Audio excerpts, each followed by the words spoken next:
नमस्कार साथियों, मैं आपका दोस्त अभिलाष शर्मा आज फिर एक शानदार कहानी के माध्यम से आपको कुछ समझाने का कोशिश कर रहा हूं। आइए आपको एक कहानी के जरिए समझाता हूं। एक जगह क्या था, एक लड़का और लड़की एक गांव में रहते थे। लड़का लड़की रहते थे, वो एक दूसरे से बहुत अच्छे उनके संबंध थे, अच्छे वो एक दूसरे को चाहते थे। एक बार क्या हुआ कि उस गांव में एक साधु आया और बोला कि भैया आप जितना हो सके इतने गांव से जल्दी निकल जाइए कि इस गांव में थोड़े दिन में आग लगने वाली है। बोले ठीक है। बोले आग लगने वाली है इस गांव में, आप जितनी जल्दी हो उतनी जल्दी यहाँ से निकल जाइए। बोले ठीक। वो और उन साधु ने, उस महात्मा ने उनको ये बताया कि आप पीछे मुड़कर मत देखना, गांव की तरफ पीछे मुड़ के नहीं देखना, ये चीज़ को आप विशेष तौर से ध्यान रखना। बोले ठीक है महाराज जी। जब वो लड़का लड़की जाने लगे और जा रहे थे, लेकिन क्या हुआ, लड़का जब आगे चला गया, लड़का लड़की दोनों जब देखा तो बहुत दूर निकलने के बाद में उनको इस चीज़ का ध्यान नहीं रहा कि पीछे देखने के लिए संत ने मना किया था। उन्होंने सोचा, उन्होंने पीछे मुड़ करके देख लिया। पीछे मुड़ करके देख लिया, इतने में ही उनकी काया चेंज हो जाती है। वो एक बंदर और बंदरिया बन जाते हैं। बंदर और बंदरिया बन जाते हैं।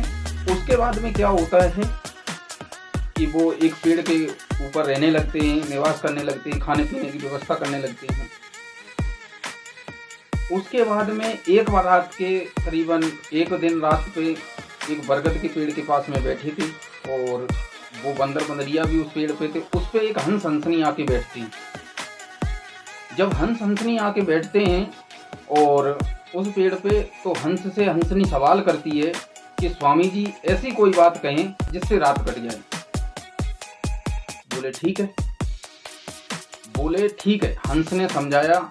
बोले इस समय इतनी अच्छी शुभ घड़ी है, इस समय इतनी अच्छी शुभ घड़ी है कि आप अगर ये जो तालाब है, इस तालाब में कोई भी नहा लेगा, वो अगर बंदर है या कोई भी जाति का है, वो अपनी ही काया में आ जाएगा। इतनी बात बंदरी ने जब सुनी तो बंदर को समझाया। बंदर बोला मेरे को सोने दे, क्यों मेरे को परेशान कर रही है भाई। फिर उसने दोबारा जगाने का प्रयत्न किया, लेकिन वो नहीं मानी। उसने जगाया जब बार बार, तो बंदर को ने बांदरी के लात मारी। जब बांदरी के लात मारी तो वो पानी में जाके गिर गई। अब पानी में जाके जब गिरी तो वो पुनः उसी रूप में आ जाती है जैसा कि मैंने आपको पीछे बताया कि वो एक लड़की थी, वो लड़की बन जाती है। पुनः वो लड़की बन जाती है। लड़की जब बन जाती है, उसके आगे क्या होता है साथियों, जब लड़की बन जाती है, अब बंदर को चैन नहीं आया। बंदर अब वो बार बार उसी तालाब में कूदता है, उसी तालाब में बार बार कूदता है, लेकिन बंदर का कुछ नहीं हुआ।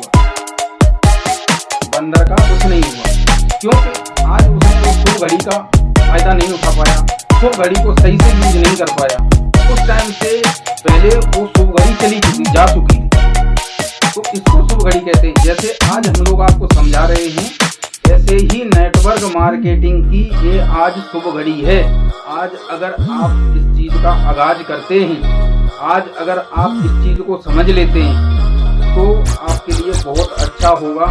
और मैं आज भी आपको यही चीज कहने की कोशिश करता हूं और कहता हूं कि आप नेटवर्क मार्केटिंग करें, क्योंकि 2025 के बाद में आपको बहुत ज्यादा परेशानियां झेलनी पड़ेंगी।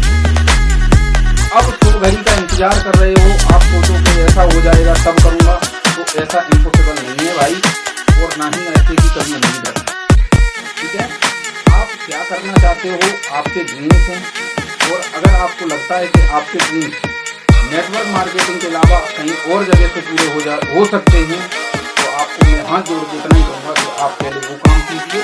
इधर तो बात की बात, लेकिन जिनको लगता है कि मैं यहीं से कर सकता हूँ, तो पैशन रख करके सीट बेल्ट लगा लीजिए और दिमाग को बिल्कुल खोल लीजिए कि खुले दिमाग के अंदर ही सब कुछ जा सकता है, बंद दिमाग में कुछ नहीं जाएगा।